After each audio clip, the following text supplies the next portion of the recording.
আর সিঞ্চন, এই দুটো দুর্গাপুর আড্ডা ইয়াং অ্যাসোসিয়েশনের একদম অন্য রকমের ভাবনার বহিঃপ্রকাশ।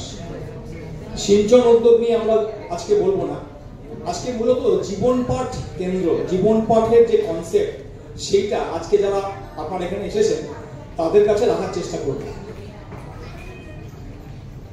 আজকে মূল যে বক্তা রূপক দাস, উনি বলার সময় বলেছেন যে আমাদের সংগঠন যুক্তিবাদের চর্চা করে এবং যুক্তিবাদের চর্চা যে করে সেই যুক্তিবাদের চর্চার জন্য আমরা আজকে এই দুই মনীষীকে নিয়ে আলোচনা করেছি, যারা তাদের সমগ্র জীবনভর সমাজের মধ্যে যাতে বিজ্ঞান চেতনা একদম ঢুকে যেতে পারে তার কাজ করেছে।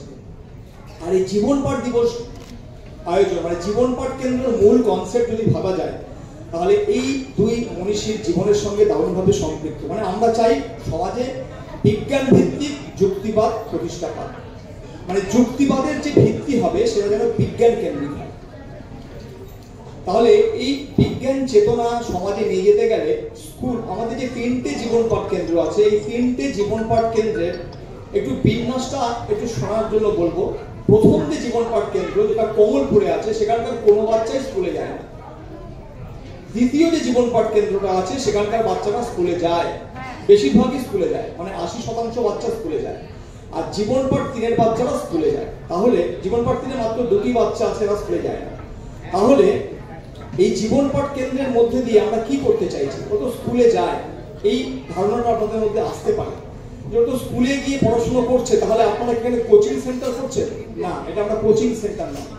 এই বিষয়টা আপনাদেরকে বুঝতে হবে যে কি ধরনের যুক্তিবাদ আমরা প্রচার করতে চাই। তো এখানে আমরা আমাদের আদর্শ এবং গুরু মানি পাউলো ফ্রেরিকে। পাউলো ফ্রেরি হচ্ছেন একজন ব্রাজিলের মানবতাবাদী শিক্ষাবিদ। উনি এই শিক্ষার যে সমগ্র ব্যাপারটা সেই নিয়ে কিছু যুগান্তকারী কথা বলেছেন। উনি প্রথম যে কথাটা বলেছেন সেটা সবাই শোনার পরে ভাববেন সত্যি এরকম তো কেউ ভাবেনি। উনি প্রথম বললেন যে আপনি কি পড়াশোনা করবেন সেটা কে ঠিক করে দিচ্ছে? ঠিক করে দিচ্ছে রাষ্ট্র ব্যবস্থা, তার মানে গভর্নমেন্ট, সরকার ঠিক করে দিচ্ছে। তো সরকার তো সেই শিক্ষা ব্যবস্থাই আপনার সামনে তুলে ধরবে যে শিক্ষা ব্যবস্থার মধ্যে দিয়ে আপনি কখনোই প্রতিরোধ, প্রতিবাদ এগুলো না শেখেন। সেই জন্য আমাদের আদর্শ হচ্ছে পাউলো ফ্রেরি। মানে উনি বলছেন সব সময় শিক্ষার মধ্যে আপনাকে সংঘাত ঢোকাতে হবে, বাচ্চার মধ্যে প্রশ্ন করার ক্ষমতা জাগিয়ে তুলতে হবে। বাচ্চা যেন কোনো কিছুই প্রশ্ন না করে মেনে না নেয়। এইটা হচ্ছে পাউলো ফ্রেরির মূল কথা। আজকে যারা শিক্ষক শিক্ষিকারা এসছে তাদেরকেও আমি বলবো আপনারাও যদি একটুখানি খুঁজে দেখেন পাউলো ফ্রেরির নাম দিয়ে, তাহলে বুঝতে পারবেন যে পাউলো ফ্রেরিকে কেন আমরা আদর্শ বানিয়েছি। কারণ আমরা চাই সমাজে বিজ্ঞান চেতনার বিকাশ। তার মানে রাষ্ট্র ব্যবস্থা যে শিক্ষাটা দিচ্ছে সেই শিক্ষাটা কোথাও না কোথাও আপনার মধ্যেকার যে প্রতিবাদী চরিত্রটা সেটাকে নষ্ট করে দিচ্ছে। উনি আরো একটা কথা বলেছিলেন, সে কথাটা কি না, উনি বললেন যে ধরুন আমি ক্লাস 7-এ পড়ি, আমার সাউন্ড আর লাইট দুটো চ্যাপ্টার রয়েছে। সাউন্ড পড়ার জন্য আমাকে 5টা ক্লাস বরাদ্দ করা হয়েছে আর লাইট পড়ার জন্য 3টে ক্লাস বরাদ্দ করা হয়েছে। তো এমন তো হতেই পারে কোনো একটা অত্যন্ত ভালো ছেলে, তার কাছে সাউন্ডটা 2 সপ্তাহে শেষ হয়ে যেতে পারে, তাকে আরো 3 সপ্তাহ সাউন্ড পড়তে হবে। আর লাইটটা পড়তে তার 3 সপ্তাহ নয়, তার 17 সপ্তাহ লাগতে পারে। তার মানে ব্যক্তি কেন্দ্রিক শিক্ষা নয়। কি রকম শিক্ষা?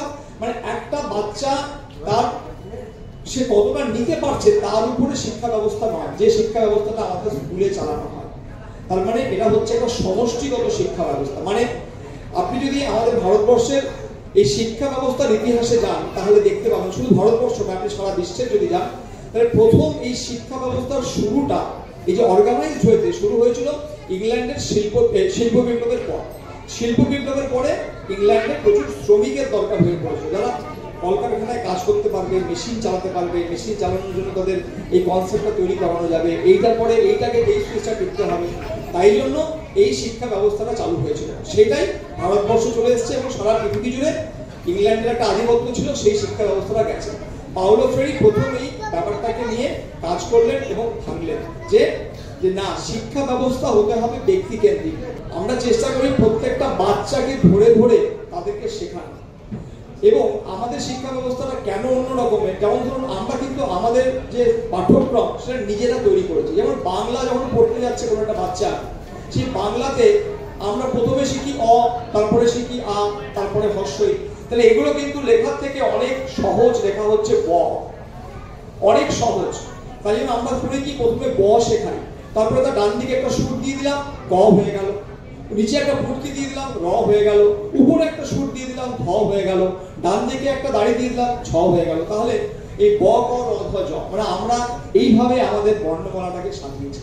এটা কিন্তু আমাদের যারা সদস্য আছে তারা নিজেরা বসে আলোচনা করে এই শিক্ষাক্রমটা সাজিয়েছে।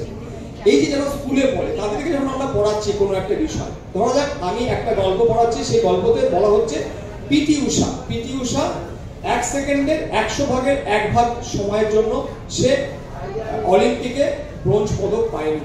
তাহলে একটা ছোট বাচ্চার কাছে মিলি সেকেন্ডের কনসেপ্ট নেই, তাকে আমি তাহলে মিলি সেকেন্ডের কনসেপ্ট দেওয়ার সঙ্গে সঙ্গে বোঝাচ্ছি সময়ের গুরুত্ব কতখানি। মানে একটা মানুষ সারা জীবন ধরে লড়াই করলো, শুধু 1 সেকেন্ডের 100 ভাগের 1 ভাগের সময়ের জন্য সে তার একটা অলিম্পিকের পদক পেল না। অলিম্পিকের পদক পাওয়া মানে একটা অ্যাথলেটের কাছে সারা জীবনের একটা আদর্শ। তাহলে এই যে বিষয়গুলো, এইটা পড়ানোর সময় তাকে তো আমি সময়ের গুরুত্বটা বোঝানোর চেষ্টা করছি। মানে তাকে শুধু ওই পিটি ঊষার গল্পটুকুনি পড়িয়ে দিয়ে আমি শেষ করছি। আমাদের এই জীবন পাঠ কেন্দ্রগুলো, যেখানে আমরা জীবন পাঠ 1 কেন্দ্রটা চালাই, সেখানকার মানুষদের মধ্যে মানে দারিদ্র যে কোন পর্যায়ে হতে পারে দুর্গাপুরের মধ্যেও যে আছে, সেটা ওখানে না গেলে আপনারা বুঝতে পারবেন না। ওখানেকার বাড়িঘরগুলোতে ঢুকতে গেলে আপনাকে মাথা নিচু করে ঢুকতে হবে, মানে আমার মতো ছোট হাইটের লোককেও মাথা নিচু করে ঢুকতে হবে, মানে দারিদ্র এমন চরমতম জায়গায় রয়েছে। তো সেখানে শিক্ষা ঢোকেনি। কিন্তু শুনলে অবাক হবেন, দুর্গাপুরে সবচেয়ে বড় সরস্বতী পুজো ওখানে হয়। 3 দিন ধরে সে সরস্বতী পুজোর উৎসব চলে এবং আমাদেরকে জীবন পাঠ কেন্দ্র বন্ধ রাখতে হয়। তাহলে শিক্ষা ঢোকেনি, অথচ শিক্ষার দেবী হিসাবে যাদেরকে আজকে সমাজ পুজো করছে তার জন্য সেখানে 3 দিন স্কুল বন্ধ থাকতে হয়। তাহলে শিক্ষা আমরা ওখানে নিয়ে যাওয়ার চেষ্টা করছি। আমাদের ওখানকার যে পরিকাঠামো বলে কিচ্ছু ছিল না। একটা ভাঙাচোরা বাড়ি ছিল, যে বাড়িটা আমরা করোনার সময় আমরা ওখানে ত্রাণ সামগ্রী, মানে ত্রাণ এই জন্য বলছি যাতে করে সে সময় তো করোনাতে সব বন্ধ হয়ে গেছিল, মানুষজন খেতে পাচ্ছিল না, এবং ওখানকার মানুষেরা বেশিরভাগই পাথর খাদানে কাজ করেন। পাথর খাদানে কাজ করার জন্য তাদের পাথর খাদান বন্ধ ছিল, তারা সব দিন আনি দিন খাই মানুষজন। তাদেরকে আমরা ত্রাণ সামগ্রী খাবার দাবার দিতে গিয়ে দেখি এবং ওই মানুষদের সঙ্গে কথা বলে জানতে পারি যে ওখানে কেউ পড়াশুনো করেই না। একটু বড় হলে 7-8 বছর থেকে 10 বছর বড় হলে তাকে পাথর খাদানে 100 টাকা 50 টাকার কাজে ঢুকিয়ে দেওয়া হয়।